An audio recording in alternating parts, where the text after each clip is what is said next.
Nous continuons notre livre des juges avec le chapitre 2 et le chapitre 3.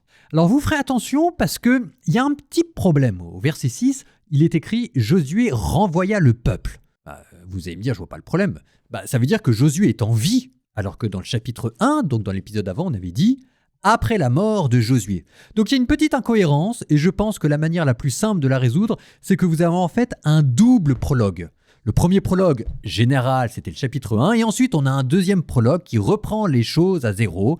Donc il faut imaginer qu'on fait un petit flashback en arrière. D'ailleurs, ça va commencer avec l'ange de Gilgal. Ça, on l'avait déjà vu, l'ange de Gilgal dans le livre de Josué. Sauf que dans le livre de Josué, il disait plein de belles choses, et là, manifestement, c'est un petit peu différent. Bon, et puis ensuite, vous allez avoir Josué, et là, donc chapitre 2, on va vous donner la philosophie générale du livre des juges. Ce sera la fin de l'introduction, et puis après vous aurez le chapitre 3, et là on va commencer l'histoire des juges en particulier. Il y en aura 12 au total, 12 comme les 12 tribus d'Israël, sauf que c'est pas mathématique, il n'y en a pas vraiment un par tribu, mais la philosophie générale c'est 12 juges, 12 tribus, et là on va commencer dans le chapitre 3 avec les 3 premiers petits juges.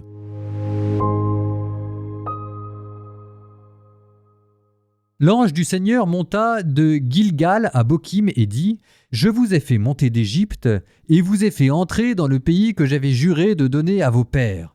J'avais dit « Jamais je ne romprai mon alliance avec vous, et vous, vous ne conclurez pas d'alliance avec les habitants de ce pays, vous renverserez leurs autels. Mais vous n'avez pas écouté ma voix. Qu'avez-vous fait là ? Eh bien, je l'affirme, je ne chasserai pas ces peuples devant vous. Ils seront sur vos flancs, et leurs dieux deviendront pour vous un piège. » Or, dès que l'ange du Seigneur eut adressé ces paroles à tous les fils d'Israël, le peuple se mit à crier et pleura. Ils appelèrent cet endroit Bokim, c'est-à-dire pleureur, et ils y sacrifièrent au Seigneur. Josué renvoya le peuple, et les fils d'Israël se rendirent chacun dans son héritage pour prendre possession du pays. Le peuple servit le Seigneur pendant toute la vie de Josué et toute la vie des anciens qui vécurent encore après Josué et avaient vu toute la grande œuvre du Seigneur pour Israël. Josué, fils de Nun, serviteur du Seigneur, mourut à l'âge de 110 ans. On l'ensevelit dans le territoire qu'il avait reçu en héritage à Timnath-Hérès, dans la montagne d'Éphraïm au nord du mont Gaash. Quand toute cette génération fut à son tour réunie à son père, une autre génération lui succéda, qui ne connaissait pas le Seigneur, ni l'œuvre qu'il avait faite pour Israël. Voici les nations que le Seigneur laissa subsister, afin de mettre par elles à l'épreuve les fils d'Israël, tous ceux qui n'avaient connu aucune des guerres de Canaan. Elles servirent à instruire les générations des fils d'Israël. Ils apprirent l'art de la guerre, ceux du moins qui ne le connaissaient pas auparavant. Voici ces nations. 5 princes des Philistins et tous les Cananéens, les Sidoniens et les Hivites qui habitaient la montagne du Liban, depuis la montagne de Baal-Hermon jusqu'à l'entrée de Hamath. Ces nations servirent donc à mettre à l'épreuve les fils d'Israël, pour savoir s'ils écouteraient les commandements que le Seigneur avait donnés à leur père par l'intermédiaire de Moïse. Les fils d'Israël habitèrent au milieu des Cananéens, des Hittites, des Amorites, des Périsites, des Hivites, des Jébuséens. Ils prirent leurs filles pour femmes, et ils donnèrent leurs filles à leurs fils. Ils servirent leur Dieu. Les fils d'Israël firent ce qui est mal aux yeux du Seigneur. Ils oublièrent le Seigneur, leur Dieu, et ils servirent les Baals et les Ashéras. La colère du Seigneur s'enflamma contre Israël, et il les abandonna aux mains de Cushan-Rishathaïm, roi d'Aram des 2 fleuves, et les fils d'Israël servirent Cushan-Rishathaïm pendant 8 ans. Ils crièrent vers le Seigneur, et le Seigneur suscita pour eux un sauveur, Othniel, fils de Kénaz, frère cadet de Caleb, et il les sauva. L'esprit du Seigneur fut sur lui, et il jugea Israël. Il partit en guerre, et le Seigneur lui livra Cushan-Rishathaïm, roi d'Aram, et sa main puissante fut contre Cushan-Rishathaïm. Le pays fut en repos pendant 40 ans. Puis Othniel, fils de Kénaz, mourut. Les fils d'Israël recommencèrent à faire ce qui est mal aux yeux du Seigneur. Et le Seigneur donna la force à Églon, roi de Moab, contre Israël, puisqu'il faisait ce qui est mal aux yeux du Seigneur. Églon s'adjoignit les fils d'Ammon et Amalek, puis il alla battre Israël. Ils prirent possession de la ville des palmiers. Les fils d'Israël servirent Églon, roi de Moab, pendant 18 ans. Ils crièrent vers le Seigneur, et le Seigneur suscita pour eux un sauveur, Éhoud, fils de Guéra, benjaminite, qui était gaucher. Par son intermédiaire, les fils d'Israël envoyèrent un tribut à Églon, roi de Moab. Éhoud se fit un long poignard à 2 tranchants, et il l'attacha sous son vêtement contre sa cuisse droite. Il offrit donc le tribut à Églon, roi de Moab, qui était un homme très gros. Dès qu'il eut fini de présenter le tribut, Éhoud raccompagna les gens qui avaient apporté ce tribut. Pour lui, arrivé aux idoles qui sont près de Gilgal, il rebroussa chemin et dit « J'ai à te transmettre une parole confidentielle au roi. » Celui-ci dit « Silence !» Et tous ceux qui se tenaient debout auprès de lui se retirèrent. Éhoud alla vers Églon, alors qu'il se reposait dans la fraîcheur de la chambre haute qui lui était réservée. Éhoud dit « J'ai à te transmettre une parole de Dieu. » Le roi se leva de son siège. Éhoud étendit la main gauche, prit le poignard sur sa cuisse droite et l'enfonça dans le ventre du roi. Même la poignée entra après la lame et la graisse se referma sur la lame, car Éhoud n'avait pas retiré le poignard du ventre du roi. Alors Éhoud sortit par l'escalier extérieur après avoir fermé derrière lui les portes de chambre haute et mis le verrou. Quand il fut sorti, les serviteurs vinrent et constatèrent que les poutres de la chambre haute étaient verrouillées. Ils dirent « Sans doute se couvre-t-il les pieds dans la chambre bien fraîche. » Ils attendirent indéfiniment. Églon n'ouvrait toujours pas la porte de la chambre haute. Alors ils prirent la clé et ils ouvrirent. Leur maître gisait à terre, mort. Quant à Éhoud, il s'était échappé pendant que les serviteurs s'attardaient. Il avait déposé les idoles et il s'échappait vers la Seïra. Dès qu'il arriva, il sonna du cor dans la montagne d'Éphraïm. Les fils d'Israël descendirent de la montagne avec Éhoud en tête. Il leur dit « Suivez-moi, car le Seigneur a livré votre ennemi Moab entre vos mains. » Ils descendirent derrière lui. Ils prirent à Moab le passage des gués du Jourdain et ne laissèrent plus personne traverser. En ce temps-là, ils battirent Moab, environ 10 000 hommes, tous robustes et vaillants, et personne ne s'échappa. En ce jour-là, Moab fut abaissé sous la main d'Israël, et le peuple fut en repos pendant 80 ans. Après Éhoud, il y eut Shamgar, fils d'Anath. Brandissant un aiguillon à bœuf, il battit les Philistins au nombre de 600, et lui aussi sauva Israël.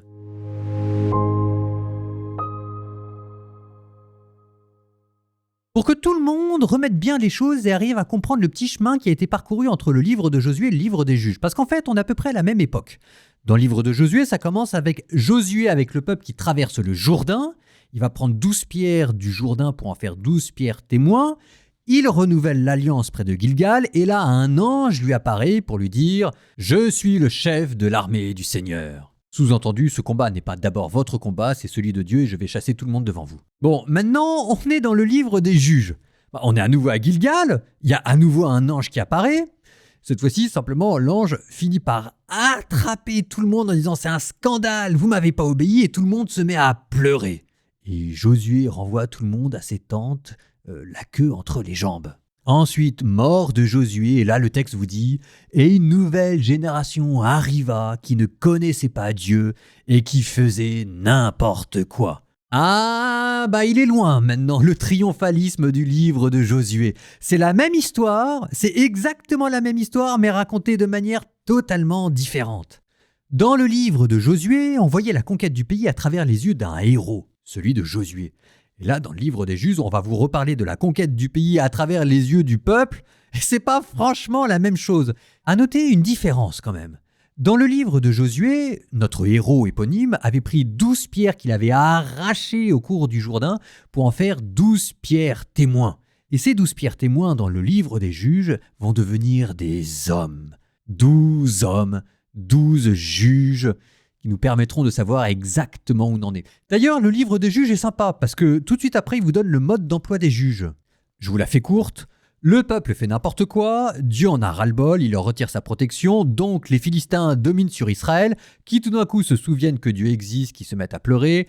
Comme Dieu a bon cœur, il se laisse toucher, il leur envoie un juge pour les sauver, le juge les sauve, Les fils d'Israël vont mieux, ils prennent la confiance, ils commencent à refaire n'importe quoi. Dieu en a marre, tape du poing sur la table, enlève la protection, les Philistins nous dominent, etc., etc., etc. C'est un peu une roue sans fin cette affaire, sauf qu'on va voir comment est-ce que dans le livre des juges, cette roue va finir par s'emballer et tout détruire. Alors on commence petit. On commence petit avec 3 petits juges, Othniel, Ehud, Shamgar. Othniel, on l'a déjà vu, Othniel, c'est le frère de Caleb. Caleb, on l'aime bien, Othniel, on l'aime bien, 20 sur 20. Il arrive à prendre une ville, il fonde un foyer et ensuite il retourne à ses champs. Il n'y a pas d'ambition démesurée, il prend soin de sa famille, 20 sur 20 en plus, c'est le frère de Caleb, on l'adore. Ensuite, vous avez Ehud. Alors Ehud, il vient de la tribu de Benjamin. La tribu de Benjamin, ça veut dire le fils de la droite, et Ehud, il était gaucher. On ne sait pas exactement ce que ça veut dire, mais il y a un petit côté satirique là-dedans. Je pense qu'on est plutôt dans le côté comique que dans le côté critique. D'ailleurs, question caricature, on vous dit qu'il y a un roi qui est très gros et qui va aller dans les toilettes, et que c'est dans les toilettes que la Ehud va lui plonger une épée qui va rentrer, le ventre va se refermer sur l'épée. Alors que tout ceci soit passé dans des toilettes, c'est le verset 24. Sans doute se couvre-t-il les pieds dans la chambre bien fraîche. Et mes notes de bas de page disent la chambre bien fraîche, un endroit d'aisance où se soulager. Mon Dieu, que cela est joliment dit. En tout cas, Ehud, lui aussi, 20 sur 20, parce que lui, il tue les rois. Othniel ne voulait pas devenir roi, et là aussi, c'est toujours la même charge anti-monarchique. Mais vous notez quand même au passage le style bizarre, cruel, gore, qu'on commence à trouver là dans le livre des juges. On le retrouvera plus tard. Et ensuite, Shamgar, c'est fait en 2 phrases, il n'y a rien à dire, il a bien fait son boulot. Bon, donc on commence avec 3 petits juges, 20 sur 20, ils sauvent Israël, ils n'ont pas pris la grosse tête, ils n'ont pas pris la confiance, et en plus ils tuent des rois. Je termine mon commentaire par une remarque d'ordre général sur la notion de juge. Dans le dernier livre de Josué, je vous avais dit que Dieu considérait à égalité certains individus et puis des communautés entières. Et qu'il y avait de la place dans le plan de Dieu pour des exploits et pour de l'héroïsme. Souvenez-vous, dans le livre des juges, on avait déjà parlé de Rahab, on avait déjà parlé de Caleb. Et je vous avais dit alors, un homme pouvait sauver une communauté en même temps que c'était une communauté qui donnait un sens à l'exploit individuel. Il y a là une grande leçon de la Bible. Un homme a le pouvoir de racheter une multitude de fautes. Une femme, si elle est sainte, a le pouvoir de couvrir une multitude d'offenses. C'était un jour ce que j'avais dit à ma mère. Ma mère me disait, c'est quand même curieux tous les abus, tous les scandales qu'il y a dans l'église. Je dis oui, mais c'est vrai que de temps en temps dans ma vie, j'ai pu rencontrer 1 ou 2 personnes qui étaient à ce point-là saintes qu'elles avaient réussi à me faire oublier les abus et les scandales dans l'église. Cela ne les avait pas résolus, mais l'espace d'un instant, ça me les avait fait oublier. Vous voulez sauver l'église? Soyez saints. Vous voulez faire avancer les choses? Soyez saints. Nous terminons par une prière. Au nom du Père et du Fils et du Saint-Esprit. Amen. Seigneur, donne-nous d'être des hommes justes. Donne-nous d'être des hommes forts. Seigneur, donne-nous d'être des saints sur lesquels ceux que nous aimons, nos proches, nos amis, notre communauté puissent venir s'appuyer. Et quand nous n'allons pas bien, donne-nous, Seigneur, des hommes et des femmes fortes sur lesquels nous pouvons nous appuyer. Et vous, que Dieu qui est tout-puissant vous bénisse, le Père, le Fils et le Saint-Esprit. Amen.